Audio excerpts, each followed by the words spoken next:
Hello friend, आप सभी का स्वागत है जीत स्टडी पॉइंट चैनल में। आज की इस वीडियो में सीटेट दिसंबर 2024 एग्जाम के लिए प्रीवियस ईयर क्वेश्चन पेपर की क्लास करने वाले हैं। आज की क्लास में हम सीडीपी के 30 प्रश्न करने वाले हैं और यह आपका 31 जनवरी 2021 का पेपर है। और सीटेट एग्जाम में देखेंगे सबसे ज़्यादा प्रश्न आपके प्रीवियस ईयर क्वेश्चन पेपर से ही पूछे जाते हैं। सीटेट एग्जाम में 150 प्रश्न पूछे जाते हैं। 150 मार्क का एग्जाम होता है। 150 मिनट आपको मिलते भी हैं और इसमें जो पासिंग मार्क होता है ये 90 नंबर का होता है। और इसमें देखेंगे सबसे ज़्यादा प्रश्न प्रीवियस ईयर क्वेश्चन पेपर से ही पूछे जाते हैं।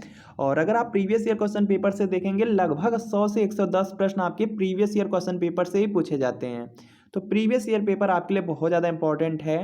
यह देखिए सीटेट दिसंबर 2024 के लिए प्रीवियस ईयर क्वेश्चन पेपर है। यह देखिए आपका सोशल साइंस का क्लास 6 to 8 का पेपर सेकंड है। इसी तरीके से आपको मैथ साइंस का भी मिल जाएगा। अगर आप प्राइमरी का प्रीवियस ईयर पेपर चाहते हैं वह भी आपको मिल जाएगा। पूरा 2011 से लेकर के 2024 तक का यह प्रीवियस ईयर पेपर है। इसमें पूरे 14 साल के आपके पेपर दिए गए हैं और आंसर की के साथ दिया गया है। पूरा एक्सप्लेनेशन भी किया गया है। इसमें आपको सभी सब्जेक्ट मिल जाएंगे। सीडीपी है, सोशल साइंस है, हिंदी, इंग्लिश, संस्कृत, सब के सब आपके सब्जेक्ट मिल जाएंगे। तो वीडियो के नीचे डिस्क्रिप्शन बॉक्स में आपको लिंक मिलेगी। लिंक को क्लिक करना होगा, नाम मोबाइल नंबर फिल करना होगा और आपको सिर्फ 20 रुपये का पेमेंट करना होगा। जैसे ही आप 20 रुपये का पेमेंट करते हैं ये जो प्रीवियस ईयर पेपर का पीडीएफ होगा वह डाउनलोड हो जाएगा। अगर इससे आप तैयारी कर लेते हैं तो सीटेट एग्जाम को काफ़ी अच्छे नंबर से आप पास कर सकते हैं। इसी तरीके से मैथ साइंस प्राइमरी सबका आपको मिल जाएगा। अगर लिंक से परचेज करने में कोई भी प्रॉब्लम आ रही है तो इस व्हाट्सअप नंबर पर आप direct CTET previous year paper लिख करके मैसेज कर सकते हैं। और आपको देखिए यहाँ पे सोशल साइंस या मैथ साइंस लिख करके मैसेज कर दीजिएगा और जैसे ही मैसेज करेंगे आपको रिप्लाई कर दिया जाएगा। और आपको सिर्फ 20 रुपये का पेमेंट करना होगा। जैसे ही आप 20 रुपये का पेमेंट क्लियर करते हैं या जो प्रीवियस ईयर पेपर का पीडीएफ होगा वह आपको सेंड कर दिया जाएगा। तो सीटेट के प्रीवियस ईयर पेपर को आप लोग परचेज जरूर कर लीजिए और यह क्लास आपके लिए इंपॉर्टेंट है। तो आज की क्लास का आपका सबसे पहला प्रश्न है बाल्यावस्था की अवधि में विकास। तो इसका देखिए आपको यहाँ पे सही आंसर करना है। बाल्यावस्था की अवधि दिया गया है तो जो बाल्यावस्था की जो अवधि होता है वह होता है आपका यहाँ पे 6 से 12 वर्ष की आयु। और इसमें देखिए विकास के बारे में पूछा गया है। तो जो विकास होता है वह बहुस्तरीय होता है और मिश्रित होता है। तो यहाँ पे सेकंड वाला आपका राइट आंसर होगा। बिल्कुल इसी तरीके से आपके एग्जाम में प्रश्न पूछे जाते हैं। और यहाँ पे नेक्स्ट प्रश्न आपका दिया गया है। यहाँ पर देखेंगे नेक्स्ट प्रश्न है, इसका भी जल्दी से आप लोग आंसर करने का प्रयास करेंगे। दिया गया निकटस्थ विकास का क्षेत्र क्या है। देखिए दिया गया जो निकटस्थ विकास का क्षेत्र वह क्या है। तो यहाँ पर देखेंगे इसका राइट आंसर होगा कि बच्चों के वर्तमान स्तर पर स्वतंत्र प्रदर्शन और वयस्क व अधिक कौशल वाले समकक्षियों की सहायता से बच्चों द्वारा उपार्जित किए जाने वाले प्रदर्शन के जो मध्य का क्षेत्र होता है निकटस्थ विकास का क्षेत्र कहलाता है। तो यहाँ पे फर्स्ट वाला आपका राइट आंसर होगा। इसके बाद देखिए यहाँ पे नेक्स्ट प्रश्न है। नेक्स्ट प्रश्न आपका है कि जिन पियाजे के अनुसार बच्चे अमूर्त संक्रियात्मक अवस्था में। तो इसका देखिए आपको यहाँ पे सही जवाब बताना है। तो यहाँ पर देखिए इसका राइट आंसर हो जाएगा। देखिए दिया गया जिन पियाजे के अनुसार जो बच्चे होते हैं अमूर्त संक्रियात्मक अवस्था में क्या करते हैं वह देखिए आपको बताना है। तो वह देखेंगे परिकल्पित निगमनात्मक तर्क और प्रतिज्ञप्ति चिंतन करने में समर्थ हो जाते हैं। तो यहाँ पे फर्स्ट वाला आपका राइट आंसर होगा। इसके बाद देखिए यहाँ पे नेक्स्ट प्रश्न है और नेक्स्ट प्रश्न बहुत ज़्यादा इंपॉर्टेंट है। अभी देखिए रिसेंटली आपका जुलाई 2024 का एग्जाम हुआ था, उसमें भी इसी से रिलेटेड प्रश्न था।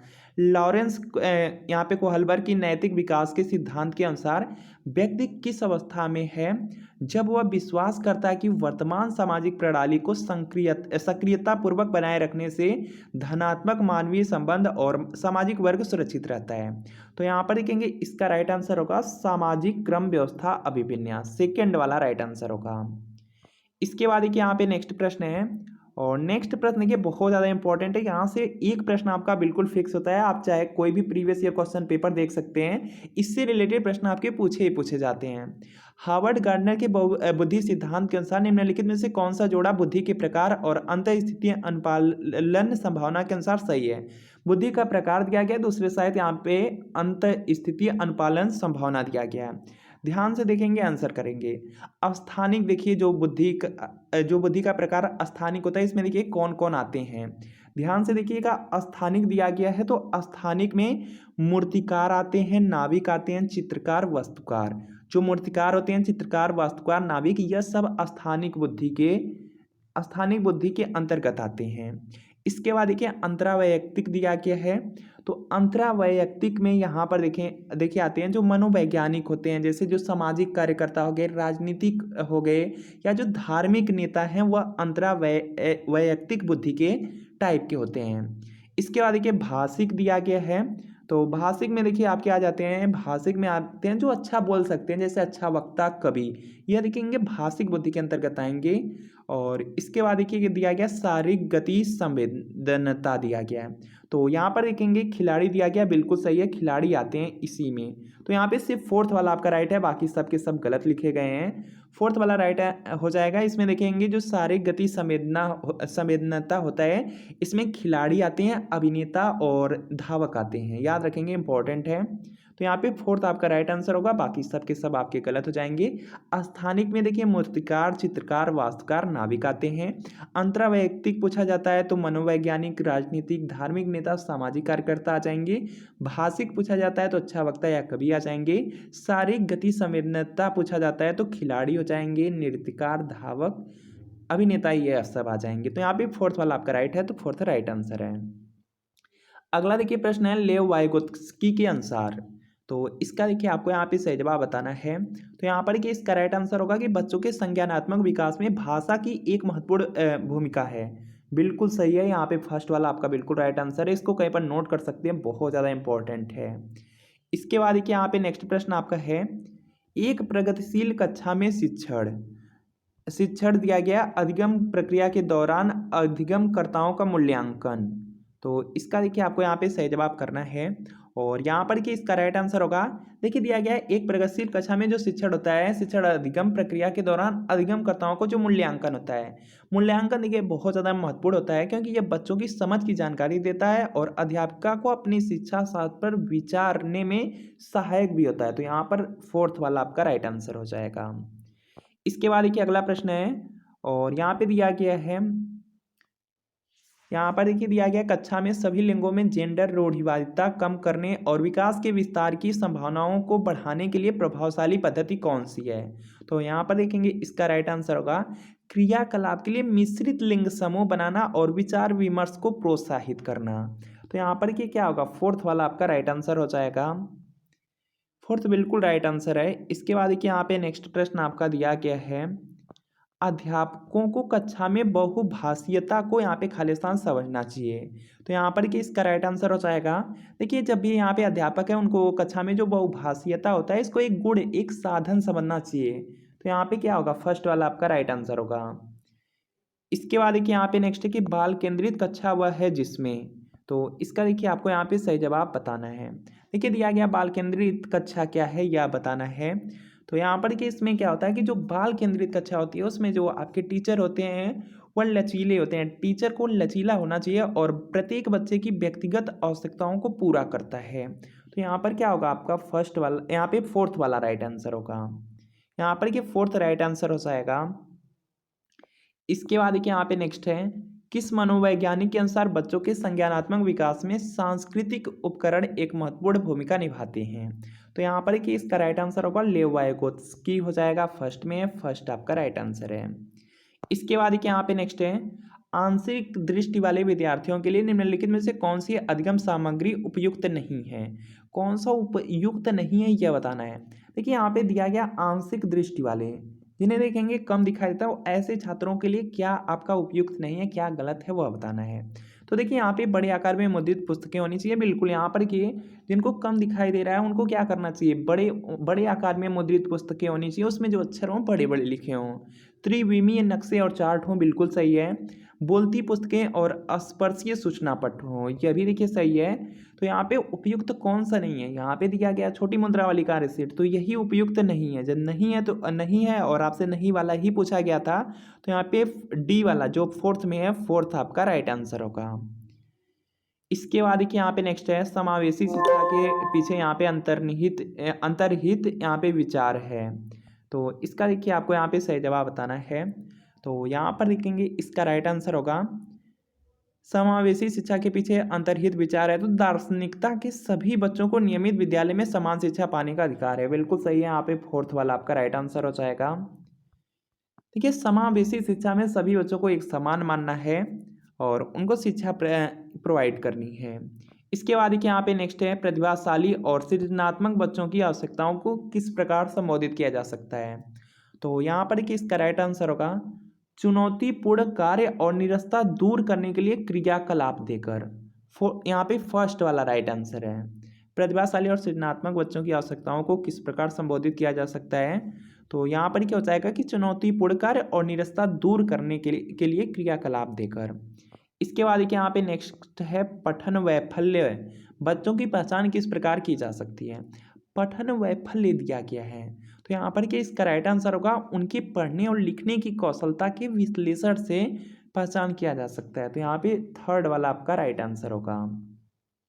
अगला देखिए प्रश्न आपका है, यहाँ पे स्क्रीन पर है और प्रश्न आपका यहाँ पर दिया गया है, प्रतिकूल परिस्थितियों और वंचित पृष्ठभूमि वाले अधिगमकर्ताओं को संबोधित करने के लिए निम्नलिखित में से कौन सी पद्धति प्रभावशाली नहीं है, तो यह बताना है। तो यहाँ पर देखेंगे इसका राइट आंसर हो जाएगा, यहाँ से ध्यान से आप लोग देखेंगे तो यहाँ पर क्या हो जाएगा कि अधिगमकर्ताओं को विद्यालय के बाहर ट्यूशन पढ़ने के लिए कहना, जिससे कि अध्यापक को उन पर अधिक ध्यान न देना पड़े। बिल्कुल गलत हो जाएगा, यहाँ पे आपका सेकंड वाला राइट आंसर होगा। प्रभावशाली जो नहीं है वह सेकंड वाला हो जाएगा। इसके बाद देखिए यहाँ पे नेक्स्ट प्रश्न आपका है, बच्चों के अधिगम में शारीरिक स्वास्थ्य और सांवेगिक अवस्था। तो इसका देखिए आपको यहाँ पे सही जवाब बताना है। देखिए, जो बच्चों के अधिगम होता है, जो बच्चे कुछ सीखते हैं, अधिगम का मतलब होता है सीखना, लर्निंग होता है। तो यहाँ पर क्या है कि जो अधिगम होता है, अधिगम में शारीरिक स्वास्थ्य और सांवेगिक जो अवस्था होती हैं, दोनों का देखिए महत्वपूर्ण है, दोनों आपके महत्वपूर्ण हैं। तो यहाँ पर क्या हो जाएगा कि का एक महत्वपूर्ण भूमिका है। कुछ भी सीखना हो तो वहाँ पे शरीर आपकी क्या होनी चाहिए, स्वास्थ्य क्या होना चाहिए, अच्छा होना चाहिए और सामूहिक अवस्था भी आपकी सही होनी चाहिए। तो यहाँ पे सेकंड वाला राइट आंसर है। अगला देखिए प्रश्न आपका यहाँ पर दिया गया है, कक्षा में अर्थपूर्ण अधिगम को प्रोत्साहित करने के लिए अध्यापिका को। तो इसका देखिए आपको यहाँ पे सही जवाब बताना है। तो यहाँ पर देखेंगे, कक्षा में देखिए दिया गया अर्थपूर्ण अधिगम को प्रोत्साहित करने के लिए अध्यापिका को क्या करना चाहिए। पहला है कि विद्यार्थियों की सहायता करनी चाहिए कि वे अपने मनोभावों और अभिप्रेरणों को सुव्यवस्थित कर पाएं। पहला तो आपका यहाँ पे सही दिया गया है।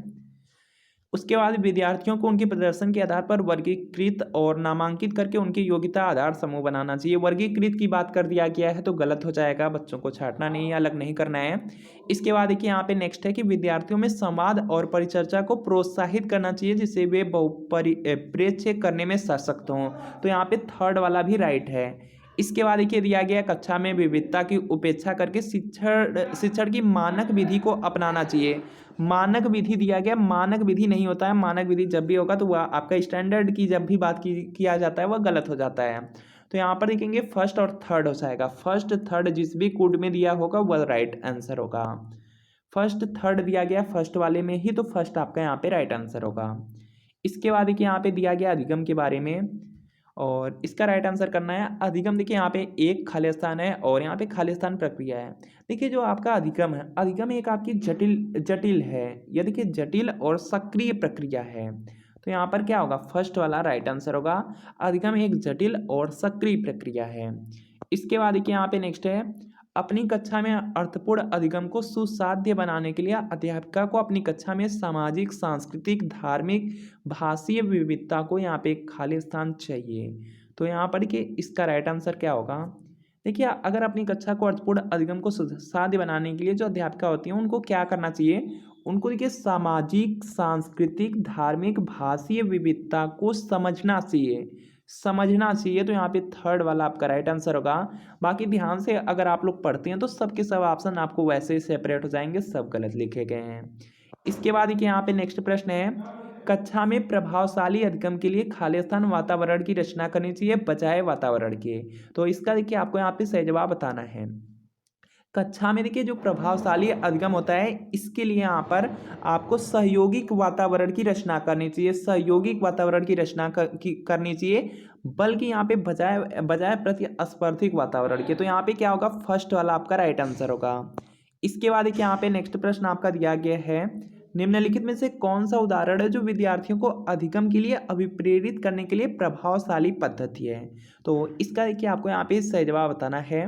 यहाँ पर कि इसका राइट आंसर होगा पाठ उपलब्ध कराना, विशेषकर जब विद्यार्थी कोई नया कौशल यहाँ पे सीख रहे हो। तो यहाँ पे फर्स्ट आपका राइट आंसर होगा, पाठ का मतलब होता है ढांचा एक तरह से। इसके बाद देखिए यहाँ पे नेक्स्ट है, बच्चों के चिंतन के विषय में निम्नलिखित में से कौन सा कथन सही नहीं है। देखेंगे यहाँ पे ज़्यादा से ज़्यादा प्रश्न आपके नहीं वाले पूछे जा रहे हैं। तो यहाँ पर क्या हो जाएगा आपका कि बच्चे प्रत्ययों को स्वयं नहीं सोच सकते और अध्यापक की मूल भूमिका उन्हें जानकारी उपलब्ध कराना है। कौन सा सही नहीं है पूछा गया है, तो सेकंड वाला हो जाएगा, यहाँ पे सेकंड राइट आंसर होगा। इसके बाद देखिए अगला प्रश्न है, यहाँ पर जब भी लोग आप लोग क्वेश्चन करिए तो ध्यान से सब आंसर आप लोग पढ़ के आप लोगों को करना है। यहाँ पर कि बच्चों का विद्यालय में असफल होना, तो इसका देखिए आपको यहाँ पे सही जवाब बताना है, यहाँ पे रीजन बताना है। तो यहाँ पर क्या हो जाएगा कि निर्दिष्ट करता है कि विद्यालय इन बच्चों की आवश्यकताओं और रुचियों की पूर्ति करने में समर्थ नहीं है। तो यहाँ पे क्या होगा, सेकंड आपका राइट आंसर होगा। अगर देखिए बच्चों का विद्यालय में कोई भी बच्चा आपका असफल हो रहा है, फेल हो रहा है, तो इसका कारण है यहाँ पे कि विद्यालय इन बच्चों की आवश्यकताओं और रुचियों की पूर्ति करने में समर्थ नहीं है। जब भी देखिए अगर बच्चा आपका फेल होता है तो उसमें देखिए बच्चे की गलती नहीं होती है, विद्यालय की गलती होती है। तो यहाँ पे क्या होगा, सेकंड वाला आपका राइट आंसर होगा। इसके बाद देखिए यहाँ पे नेक्स्ट है आपका, यहाँ पे समूह में एक दूसरे को पढ़ाने और सहायता करने से, तो यहाँ पर कि इसका राइट आंसर होगा, बच्चे स्वयं की चिंतन प्रक्रिया पर आक्षेप कर सकते हैं और संज्ञानात्मक क्रियाकलाप के उच्च स्तर पर पहुंच सकते हैं, तो या पहुंच सकते हैं। तो यहाँ पे फर्स्ट वाला राइट आंसर होगा। इसके बाद देखिए यहाँ पे नेक्स्ट है, एक खाली स्थानीय कक्षा में अध्यापिका अपनी शिक्षा शास्त्र व आकलन की विधियों को विद्यार्थियों की व्यक्तिगत जरूरतों के अनुसार परिवर्तित करती है। तो यहाँ पर देखेंगे इसका राइट आंसर होगा, प्रगतिशील हो जाएगा। देखिए जो आपकी यहाँ पे एक प्रगतिशील कक्षा होती है, प्रगतिशील कक्षा में जो अध्यापक या अध्यापिका होते हैं वह शिक्षा शास्त्र व आकलन की विधियों में विद्यार्थियों की व्यक्तिगत जरूरत के अनुसार उसमें चेंजेस करते रहते हैं, मूवमेंट करते रहते हैं। तो यहाँ पे सेकंड वाला राइट आंसर होगा। इसके बाद देखिए यहाँ पे नेक्स्ट है, विकास के विषय में निम्नलिखित में से कौन सा कथन सही है। तो इसका देखिए आपको यहाँ पे सही जवाब बताना है। विकास के बारे में है, डेवलपमेंट के बारे में कि बच्चों के विकास में बहुत सी सांस्कृतिक विविधताएं होती हैं, बिल्कुल सही है। पहला ही आपको सही मिल गया, तो पहला ही आपका यहाँ पे राइट आंसर हो जाएगा।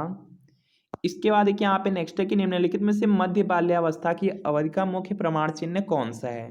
तो यहाँ पर देखेंगे इसका राइट आंसर होगा, तर्क संगत विचारों का विकास जो कि प्राकृतिक रूप से मूर्त हैं। तो यहाँ पे सेकंड वाला राइट आंसर होगा। इसके बाद देखिए यहाँ पे नेक्स्ट प्रश्न है कि बच्चों की समाजीकरण में विद्यालय, तो यहाँ पर देखेंगे इसका राइट आंसर होगा। देखिए जो बच्चों का समाजीकरण होता है, इसमें जो प्रथम जो यहाँ पे प्राथमिक कारक होता है वह तो परिवार होता है। प्राथमिक कारक अगर आपसे पूछा जाता है तो वह देखेंगे आपका होगा परिवार, लेकिन यहाँ पे पूछा गया है विद्यालय के बारे में पूछा गया है, तो यह देखिए हो जाएगा आपका यहाँ पे द्वितीयक कारक है। प्राथमिक कारक पूछा जाता है परिवार होगा, द्वितीयक कारक पूछा जाता है तो यहाँ पे विद्यालय हो जाएगा, विद्यालय द्वितीयक कारक है। तो यहाँ पे फोर्थ वाला आपका बिल्कुल राइट आंसर है। अगला देखिए प्रश्न है कि निम्नलिखित में से किस मनोवैज्ञानिक ने प्रस्तावित किया कि बच्चों का चिंतन गुणात्मक रूप से वयस्कों की अपेक्षा अलग होता है। तो यहाँ पर देखेंगे इसका राइट आंसर होगा, जिन पियाजे ने कहा था। तो यहाँ पे फर्स्ट वाला आपका राइट आंसर होगा। देखिए जो आपका यहाँ पे सीडीपी है, सीडीपी के 30 प्रश्नों में कितने प्रश्न आपके बिल्कुल सही हुए या कमेंट आप लोग जरूर कीजिएगा। और सीडीपी देखिए अगर आप यहाँ पे अच्छी तरीके से अगर आप पढ़ना स्टार्ट कर देते हैं, डेली प्रैक्टिस सेट करते हैं, मॉक टेस्ट करते हैं और अच्छी तरीके से अगर बुक से रिवीजन कर लेते हैं तो बहुत ज़्यादा ईजी हो जाएगा। 30 में यहाँ पे बहुत अच्छा स्कोर आप कर सकते हैं आराम से। यह बहुत ही ईजी होता है अगर आप ज़्यादा प्रैक्टिस कर लेते हैं, बहुत आसानी से आप ऑप्शन को भी सेपरेट कर सकते हैं, बहुत ही अच्छा स्कोर कर सकते हैं। बाकी यहाँ पे डेली क्लास लेने का प्रयास कीजिए और अगर सीटेट एग्जाम को पास करना है तो प्रीवियस ईयर क्वेश्चन पेपर आप लोग जरूर पढ़ लीजिए, कम से कम 2011 से लेकर के 2024 तक का पढ़ लीजिए, तो पूरा का पूरा आपका यहाँ पे रिवीजन हो जाएगा, अच्छी तरीके से क्वेश्चन भी कर पाएंगे, समझ भी पाएंगे क्या पेपर में पूछा जाता है। तो यह सीटेट दिसंबर 2024 के लिए प्रीवियस ईयर क्वेश्चन पेपर है। यह देखिए सोशल साइंस का है, इसी तरीके से आपको मैथ साइंस का मिल जाएगा, अगर प्राइमरी का चाहते हैं तो प्राइमरी का भी मिल जाएगा।